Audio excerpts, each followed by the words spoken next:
एवढे miss call? ती धनु पण नुसती आजूबाजूला असते, सदा मला फोन पण घेता येत नाही। आता कामने चांगलीच वैतागली असणार। हॅलो, कुठे होतास रे तू? सकाळपासून तुला फोन करते, एक साधा फोन पण नाही उचललास तू। आता टाइम मिळाला का तुला? तुला काय सांगू इकडे काय चाललंय ते? अगं ती धनु नुसती आजूबाजूला असते, मला साधा फोन पण घेता येत नाही।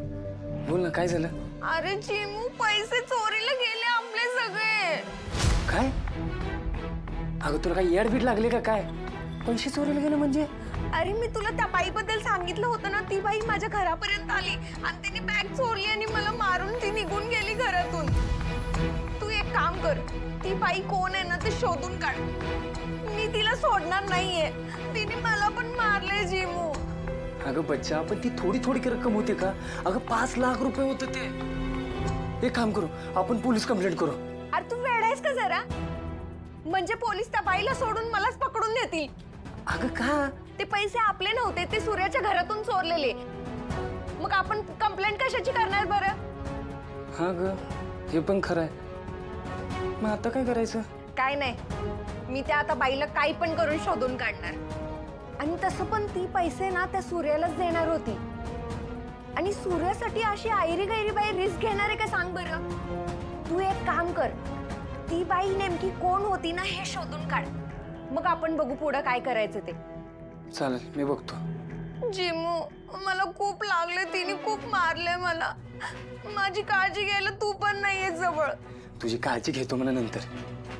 इथं काय चाललंय माझं, मला किती वैताग आलाय काय सांगू तुला। मला ना खरंच काय कळत नाही, पुढे जाऊन आयुष्याचं काय होणार आहे, कसं होणार आहे। बच्चा, मला ना तुझी खरंच खूप आठवण येते। तू तू तू तू तू तू इथं म्हणजे माझ्या खोलीत काय करतेस? तुझी खोली? जिम, तू विसरलास का? आपलं लगीन झालंय। हा, आता सत्यनारायण होईपर्यंत मी तर झोपू नाही शकणार, पण बाकी कामं करायला मला इकडे जावं लागेल ना। हा, पण एवढ्या उशिरा? आंघोळ करत होते। काय? आंघोळ करायला? अगं पण त्याला काय येळ काळ आहे की नाही? माझं जाऊ दे, तुझं काय चाललं होतं? माझं माझं काय चालणार? काय नाही। जिम, तू सांगितलं नाहीस तर मला कळणार नाही असं वाटतंय बरं तुला? अगं पण कशाबद्दल बोलतेस तू? माझं जाऊ दे, घरातल्यांना कळलं तर ते काय म्हणतील? काय? अरे ते म्हणतील की लग्नाला 2 दिवस बी नाही झाले आणि नवरा नवरीच्या मागं करायला लागले। मी नाही माग। हो का? मला काही कळत नाही वय, सारखं माझ्या मागं करतोयस, जिकडे जाते तिकडे येतोय। समोर असले की 2 शब्द नीट बोलत बी नाहीस, पण एकदा का लांब गेले का माझी पाठ सोडत नाहीस। अगं मी नुसतं खोलीत येत होतो, दुसरं काय नाही। अच्छा, आणि मग माझ्यासोबत पुण्याला का आला होता? ते वय, आता नानांना कोण नाही म्हणणार, ते म्हणाले जावा, मग आम्ही काय? पण असं तर नानी पण म्हणल्या नको जाऊ, मग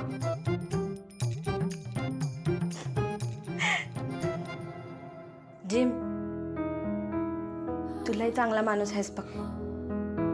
मला माहितीये आपलं लग्न असं घाई गडबडीत झाल्यामुळं तुला माझी काळजी वाटणं साहजिक आहे। मी या घरात नीट रुळले का नाही, मला हायसं वाटतंय का नाही, मला कसली अडचण तर नाही येते ना, या सगळ्याची तुला काळजी वाटते।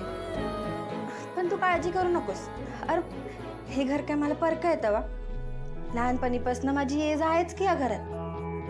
हा, आता सगळंच एवढं घाई गडबडीत झालं ना की आपल्या सगळ्यांनाच हे स्वीकारायला थोडा वेळ लागणार आहे। पण ह्या सगळ्यात पण ना तुला माझी काळजी वाटते, हे बघून लय आनंद झाला मला। थँक्यू।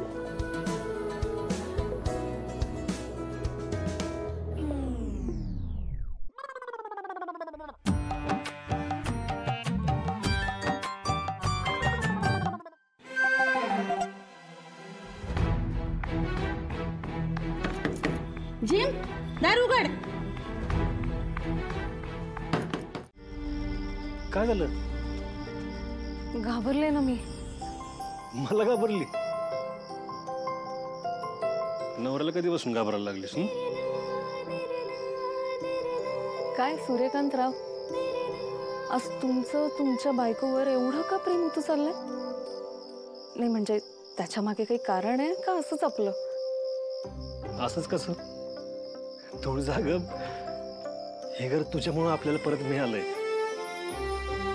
नाहीतर माझ्या डोक्याने शक्यच झालं नसतं. माझ्या हुशार बायकोवर प्रेम करायचं नाही तर मग काय करायचं? सूर्या, हे घर आपलं होतं आणि आपलंच राहणार आहे.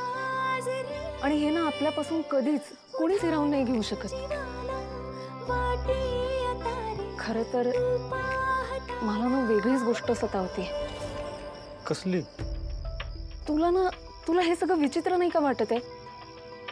म्हणजे आपल्या घरातनं पैसे काय गायब होतात, चिठ्ठ्यांमधनं क्लूज काय मिळतात, आणि मग तेच पैसे परत आपल्याच घरी सापडतात. सूर्य, ह्या सगळ्यामध्ये ना नक्की काय नाही. तुझं डोक्याचं स्पीड कधी कमी होतं का नाही ग? किती विचार करते तू? तुला ना सतत काय ना काहीतरी शोधायचंच असतं. जा, किती दिवसांनी निवांत वेळ मिळालाय आपल्याला. म्हणजे अशा वेळी त्यांना असला विचार नाही करायचा मला, की कोणी केलं, का केलं, कशाला केलं. त्यापेक्षा ना तू आनंदानं माझ्या मिठीत ये. हे ज्याने कोणी केलं असेल ना, त्याला वाटलं तर दिवसावर येईलच की.